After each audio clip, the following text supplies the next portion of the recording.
ఇది వచ్చేసి మనకు టెర్రస్ అండి. మొత్తం టెర్రస్ మొత్తం లీక్ అయితుంది. వాటర్ అనేది కిందికి డ్రాప్స్ పడుతున్నాయండి. ఇక్కడ స్లాబ్ గన మొత్తం పెచ్చలు వెళ్ళిపోయిందండి. అక్కడక్కడ మొత్తం పెచ్చలు లేచిపోయింది. కనపడుతుంది కదండి ఇప్పుడు మనకు. ఇక్కడ ఫంగస్ గాన బాగా మొత్తం ఫంగస్ పట్టిందండి స్లాబ్ మొత్తం. ఈ వాటర్ అనేది తీసుకొని మొత్తం ఫంగస్ ఫామ్ అయిపోయింది. ఇప్పుడు మనం ఏం చేస్తామంటే మిషన్ తోటి ఇక్కడ జాయింట్ ఇంతకుముందు చేయించారు. ఓన్లీ ఇక్కడి నుంచి లీక్ అవుతుందని ఓన్లీ జాయింట్ వరకు ఫిల్అప్ ఏదో కోటింగ్ వేయించేశారు. ఇదంతా స్లాబ్ అంతా మొత్తం ఫంగస్ పట్టిందండి.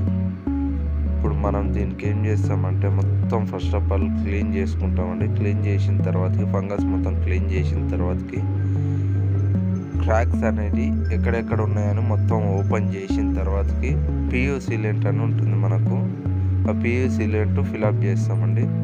తర్వాతకి ఈ ప్యాచ్లు అయితే అయితే మొత్తం ఎక్కడెక్కడ మొత్తం ఎట్లా లేచిపోయినాయో అవన్నీ మళ్ళా ఫిల్అప్ చేసుకుంటామండి. సిమెంట్, యూఆర్పి, LWప్లస్ తోటి మొత్తం ఫిల్అప్ చేస్తామండి. ఓన్లీ ప్యాచ్ల వరకు ఎక్కడెక్కడ ప్యాచ్లు ఉన్నాయో ఆ ప్యాచ్లన్నీ మొత్తం ఫిల్అప్ చేసిన తర్వాతకి మనకు రూఫ్ సీల్ క్లాసిక్ అండి. మెటీరియల్ వచ్చేసి డాక్టర్ ఫిక్సిట్.